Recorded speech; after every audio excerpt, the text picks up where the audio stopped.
Courage to inspire a nation.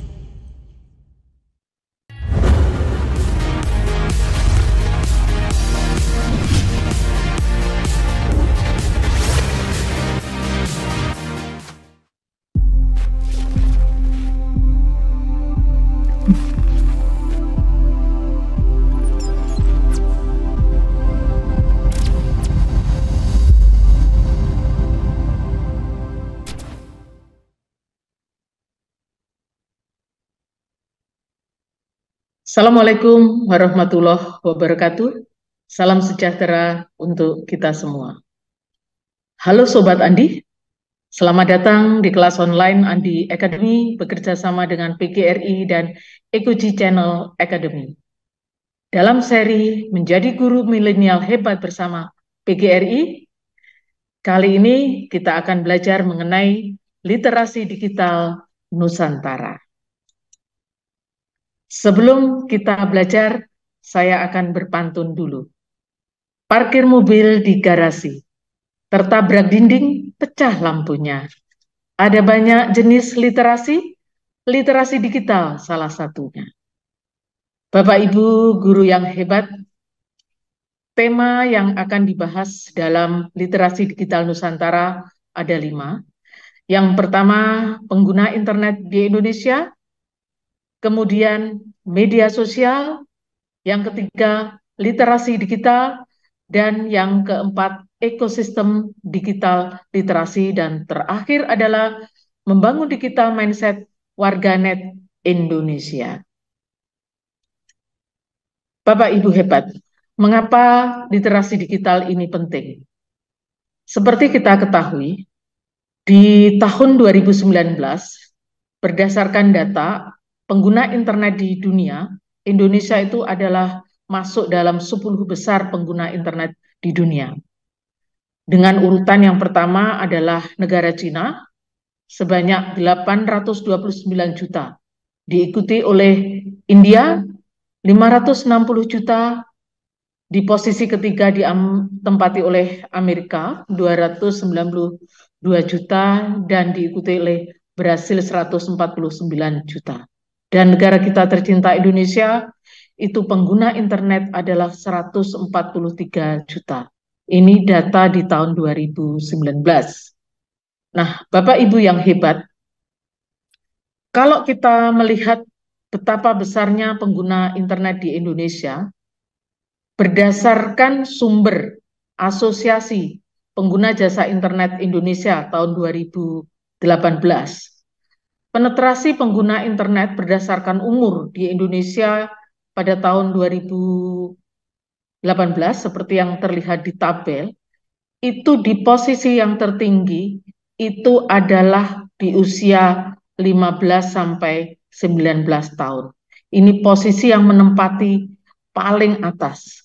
Berarti anak-anak yang berada di usia SMP, SMA, dan perguruan tinggi di semester 1.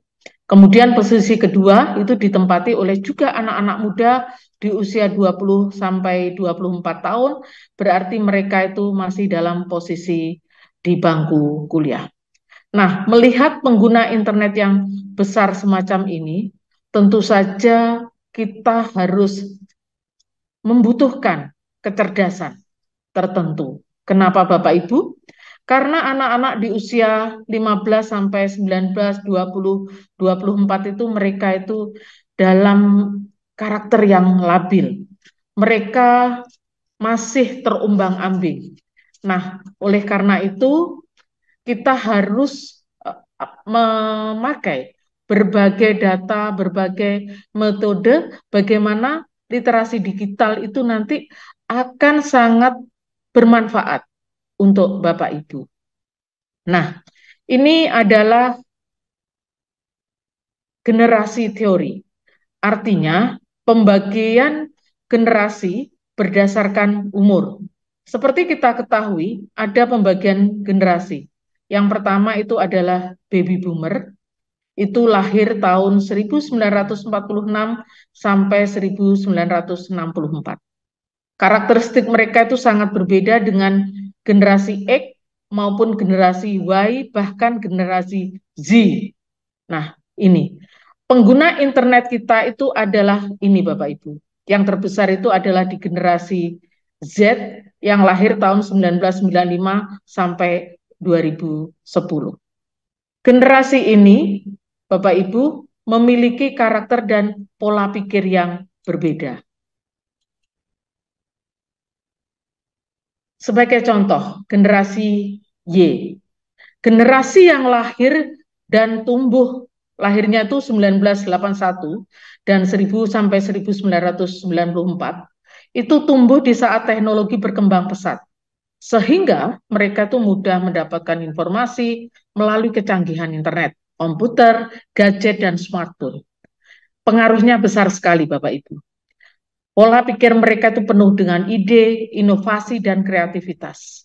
Mereka tuh memiliki keterampilan abad 21, yakni inovatif, kemudian kreatif, mereka mampu berkolaborasi, dan mereka mampu berkomunikasi dengan baik. Oleh karena itu, mungkin kita tidak pernah membayangkan banyak pekerjaan yang muncul dan itu tidak pernah diprediksi sebelumnya, seperti YouTuber, blogger, selebgram. Influencer-influencer itu adalah generasi-generasi yang lahir di tahun 1981 sampai 1994. Nah, mereka bekerja itu sekaligus menikmati gaya hidup. Bekerja bisa dilakukan di mana saja. Itu sangat berbeda dengan generasi X maupun generasi baby boomer. Baby boomer itu bekerja itu mereka untuk membeli tanah, membeli rumah, jadi untuk warisan anak cucunya. Ini sangat berbeda dengan generasi Y. Mereka cenderung konsumtif karena hal ini merupakan bentuk dari eksistensi diri. Ketika mereka makan, mereka berwisata kuliner, pasti mereka unggah dan bisa menjadi bagian dari konten mereka di YouTube mereka maupun di Instagram mereka. Kemudian generasi berikutnya yang sekarang itu pengguna internet tertinggi itu adalah generasi Z.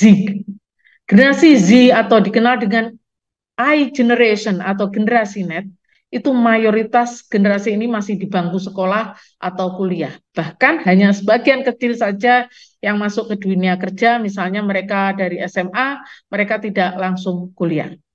Gadget dan internet itu telah menjadi bagian dari kehidupan mereka sejak kecil. Bahkan mungkin mereka di kandungan itu sudah mengenal dengan gadget dan internet.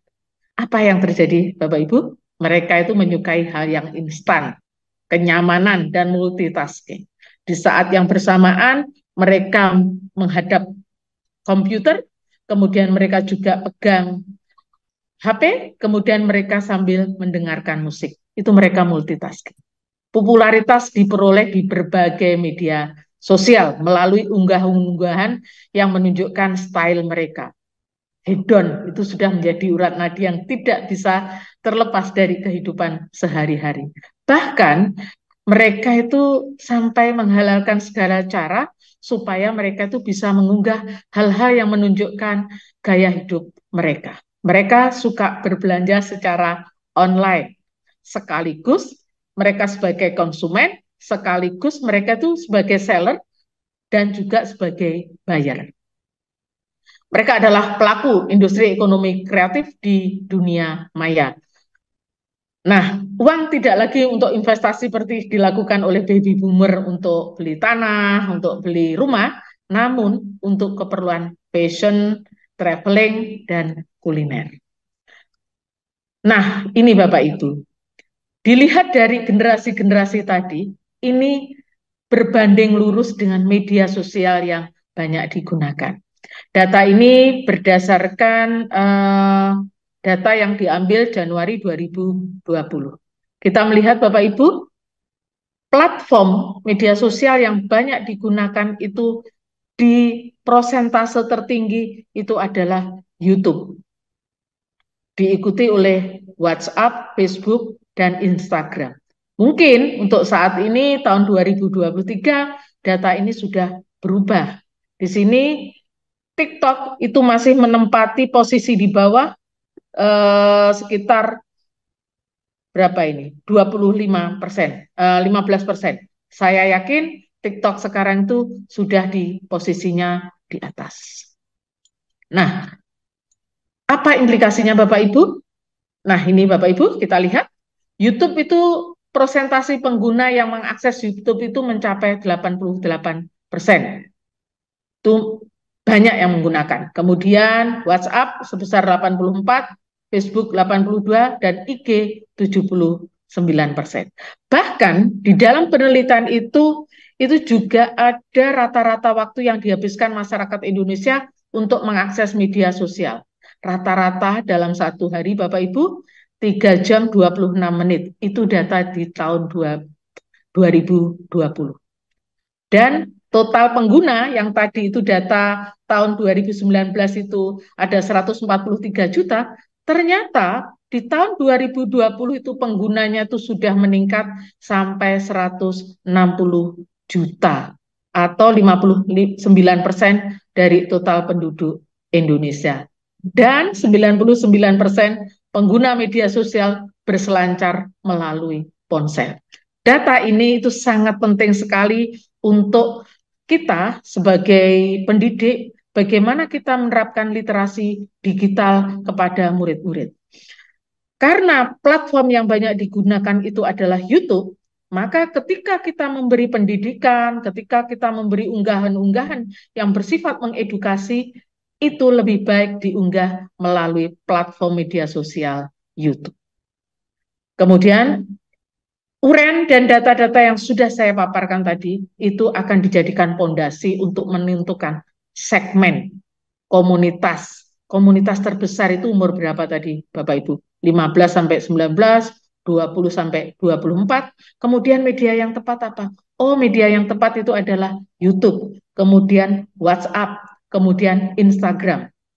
Dengan mengetahui pangsa pasar yang tepat dan media yang digunakan, insya Allah tujuan pendidikan literasi digital akan mudah tercapai. Nah, ternyata pengguna internet yang luar biasa itu sudah dibekali, pemerintah itu sudah membekali diri dengan Undang-Undang Nomor 11 Tahun 2008 tentang informasi dan transaksi elektronik yang kemudian diubah menjadi Undang-Undang Nomor 19 Tahun 2016 yang saat ini orang itu mengenalnya dengan Undang-Undang ITE. Itu untuk membekali. Kalau tidak ada pagar semacam ini, Bapak Ibu, saya yakin pengguna media sosial itu akan dengan bebas, sebebas-bebasnya, upload sebebas-bebasnya, mengunggah apapun yang mereka sukai, berkomentar dengan sesuka hati mereka. Nah, oleh karena itu, pemerintah telah membentengi, telah memagari pengguna internet yang besar sekali itu dengan Undang-Undang ITE. Di awal-awal pemberlakuan undang-undang ini tidaklah menjadi perbincangan. Namun seiring dengan jumlah pengguna internet yang semakin besar, masalah-masalah itu timbul dan itu berbanding lurus dengan jumlah pengguna.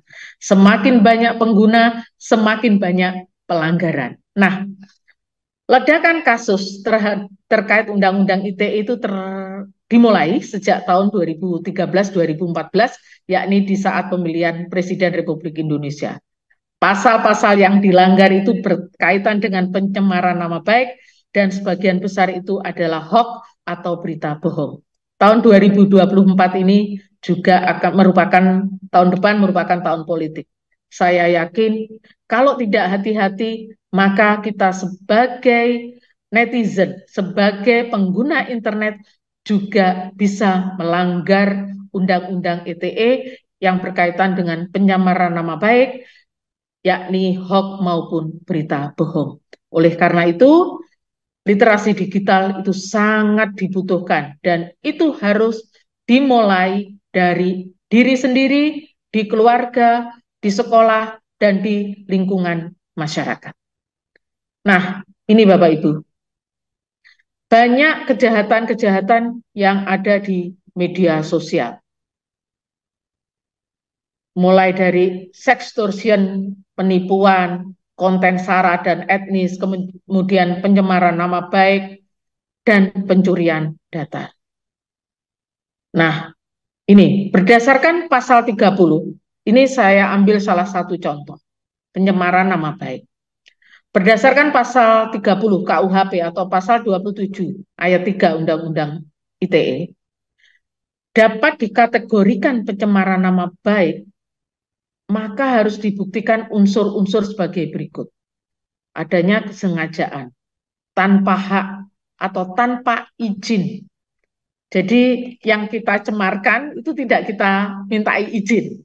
Kemudian kita sengaja dan kita unggah itu di media sosial kita seperti IG, YouTube, maupun misalnya kita hanya menuliskan komentar kita di WhatsApp, kemudian kita unggah di status WhatsApp kita tanpa izin, kemudian tujuannya menyerang nama baik atau kehormatan, dan diketahui oleh umum, jika unsur-unsur ini terpenuhi, bagi orang-orang yang merasa nama baiknya itu dicemari, itu bisa melaporkan hal tersebut kepada pihak yang berwajib. Oleh karena itu, Bapak Ibu, kalau dulu ada pepatah mulutmu harimaumu, sekarang pepatahnya berganti, jari-jarimu adalah harimaumu. Kemudian, apa itu literasi digital? Kenapa kita membutuhkan literasi digital? Kalau kita melihat apa yang sudah saya paparkan di belakang tadi, bahwa pengguna internet di Indonesia itu besar, kemudian berdasarkan umur antara 19 sampai 15 sampai 24 tahun itu pengguna yang terbesar, dan media sosial yang banyak dipakai itu adalah YouTube. Itu kenapa? Kita itu membutuhkan literasi digital. Literasi itu ternyata tidak hanya membaca, Bapak Ibu, tidak hanya menulis, namun kecerdasan yang dibutuhkan untuk menangkal penyebaran konten-konten negatif melalui internet seperti hoax, cyberbullying, online radikalisme, pornografi, perjudian, human trafficking, fraud maupun piracy itu sangat dibutuhkan. Yang sangat dibutuhkan itu adalah kecerdasan. Kadang-kadang orang itu lupa, dia itu sharing tanpa saring terlebih dahulu.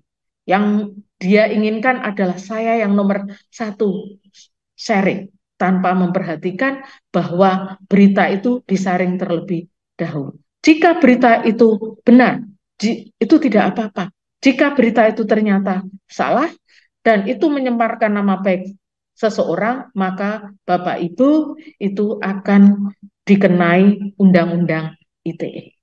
Berapa banyak orang yang sudah menjadi korban karena jari-jarinya?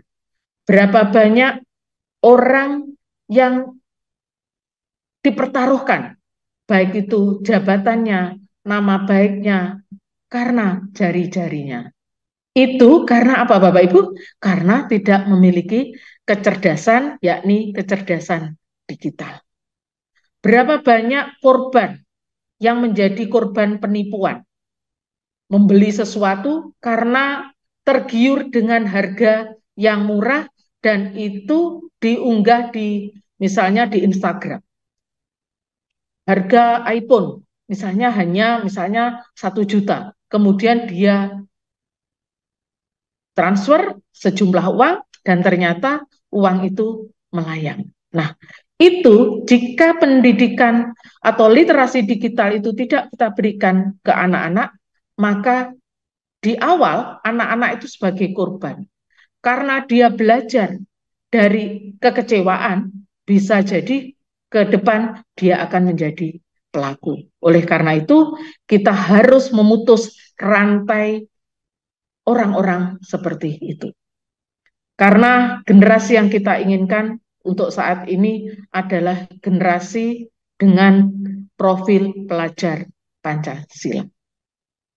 Bapak Ibu, bagaimanakah sebenarnya pengertian literasi digital berwawasan Indonesia? Indonesia itu adalah negara yang hebat.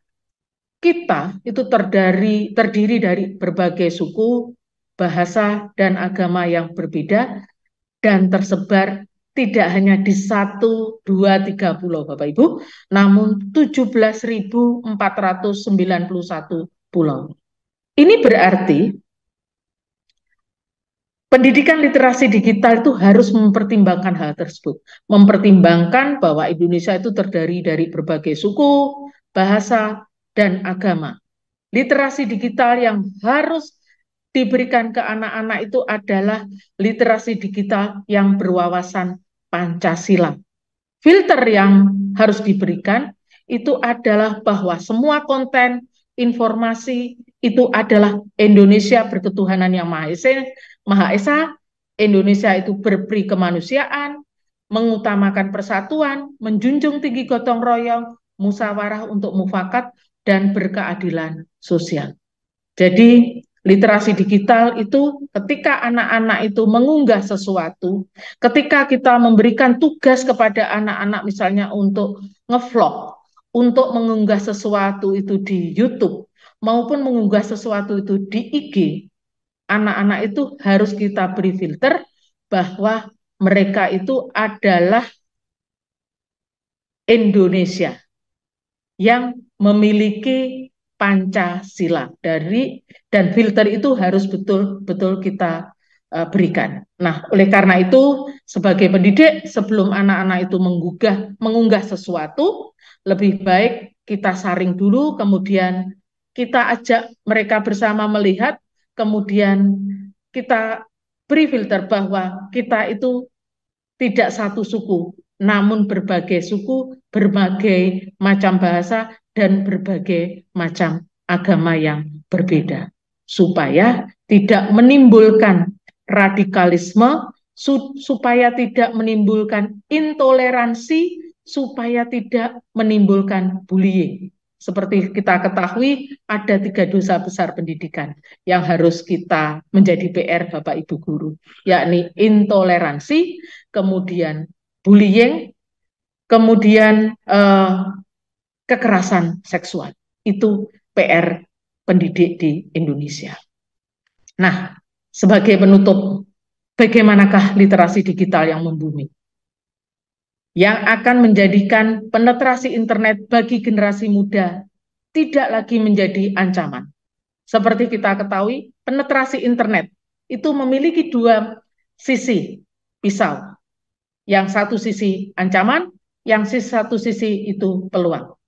Semoga generasi muda tidak lagi penetrasi internet itu menjadi ancaman, namun justru akan menjadi peluang. Tidak lagi menjadi kelemahan, namun menjadi sebuah kekuatan. Jadi Bapak Ibu Guru tidak lagi was-was ketika anak-anak membawa HP sebagai media pembelajaran karena menganggap itu sebagai ancaman. Namun karena anak-anak telah mendapatkan pendidikan literasi digital, gadget itu bukan lagi ancaman tetapi menjadi sebuah peluang. Bukan lagi kelemahan, namun menjadi sebuah kekuatan. Bapak Ibu Guru yang hebat, nanti sambil minum secangkir kopi dan ditemani oleh pisang goreng. Pisang goreng itu sudah dinobatkan sebagai snack yang paling enak. Silahkan Bapak Ibu membeli buku literasi digital Nusantara yang saya tulis bersama Prof. Eko Indrajit dan diterbitkan oleh penerbit Andi. Buku ini bisa Bapak Ibu peroleh di Gramedia maupun di Shopee, Lazada, Tokopedia, dan yang lain-lain. Silahkan. Dan sebagai penutup, saya akhiri dengan pantun, injak paku terasa perih, kaki diobati pakai ragi. Teknologi semakin canggih, literasi juga harus tinggi. Terima kasih. Baik, Sobat Andi, demikianlah pemaparan materi pengajaran kita hari ini mengenai literasi digital Nusantara. Semoga materi ini memperkaya wawasan kita sebagai pendidik hebat, menyiapkan generasi-generasi emas yang akan menjadi generasi emas tahun 2045. Sampai jumpa di konten-konten berikutnya. Jadilah guru milenial yang hebat. Salam PGRI. Wassalamualaikum warahmatullahi wabarakatuh.